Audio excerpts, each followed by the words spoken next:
Pozdrav svima! Danas ću vam pokazati kako da spojite svoju aftermarket multimediju sa komandama na volanu. Ja konkretno imam Peugeot 308, ali ovaj metod funkcioniše na svim novim automobilima. Dakle, u pitanju je Connect 2 proizvod koji služi za povezivanje multimedije sa računarom vašeg automobila preko CAN bus boxa. U paketu dobijete glavni kabel, patch lead kabel, kao i naravno CAN bus box. Na sajtu proizvođača možete da pronađete za svoj tip automobila ovaj proizvod. Ostavit ću vam linkove u opisu videa. Pre nego što naručite, budite apsolutno sigurni da je proizvod namenjen baš za vaš automobil. U mom slučaju ovaj proizvod odgovara za više modela proizvođača Peugeot.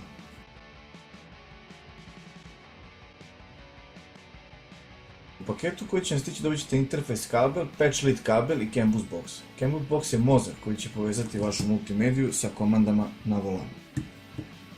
Što se tiče pravilnog povezivanja, prvo spojite patch lead na multimediju. Imam patch lead 2 koji na sebi ima 3,5 mm jack, kablove, key 1, key 2 i ground. Za kineske multimedije će vam trebati key 1, key 2 i ground. Dok neke markirane kao Alpine, Pioneer i druge treba se koristi 3,5 mm jack. Također kod tih markiranih ćete morati pogledati u pusto koje od ovih žica na patch leadu treba da se preseku. To također ima u ovoj tabeli.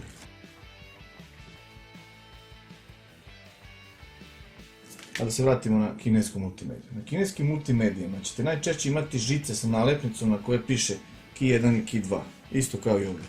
To treba spojiti sa ovim patch leadom, a ground uzemljenje možete da nađete na crnoj žici ili na nekom od metalnih delova karoserije. Na vama je šta najlakše, bitno je da se to dobro spoji, inače neće raditi kako treba.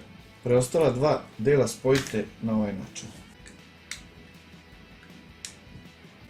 Pa zatim patch lead u CAN bus box.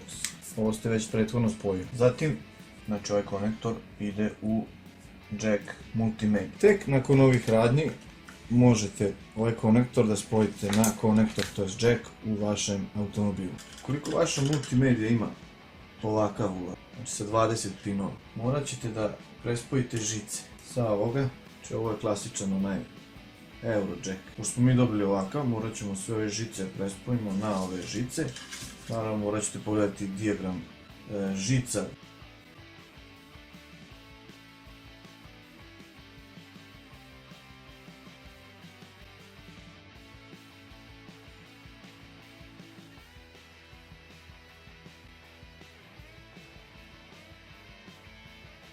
Nakon što smo sve spojili, to treba da izgleda ovako. Dakle, ovo je taj konektor za ovu kinesku multimediju. Key 1 i key 2 su spojeni na njegov key 1 i key 2. Dok je ground spojen na crnu, koji nam je naravno minus. Sad ćemo to pokazati kako se to radi u automobilu.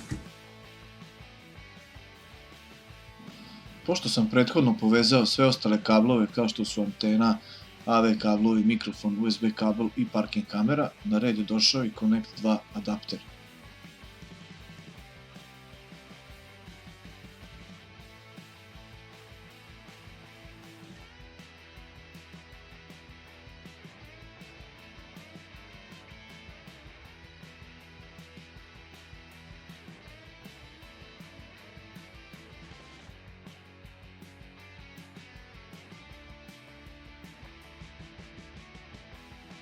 Da biste povezali komande na volanu, uđite u meni i podesite redom jednu po jednu komandu. Konkretno na ovoj multimediji, podešavanje se vrši tako što se klikne na dugme Clear All, zatim se pritisne dugme na komandama volana.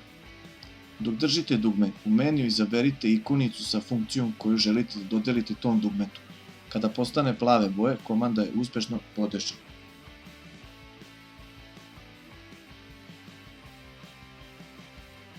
Za ulazak u podešavanja parametara vozila stisnite oba prednja dugmeta. Koristite gornje i donje prednje dugme za scrollovanje kroz meni, zadnje gornje za selektovanje, a za izlaz koristite zadnje donje dugme.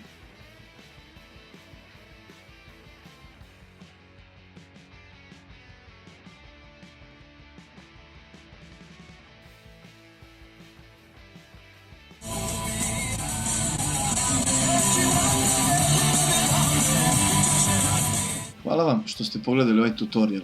Ovo mi je prvi snimljen video tutorial i nadam se da se uspio detaljno objasniti kako da podesite komande volana. Ukoliko vam je nešto i dalje nejasno, slobodno pišite u komentar. Pozdrav svima!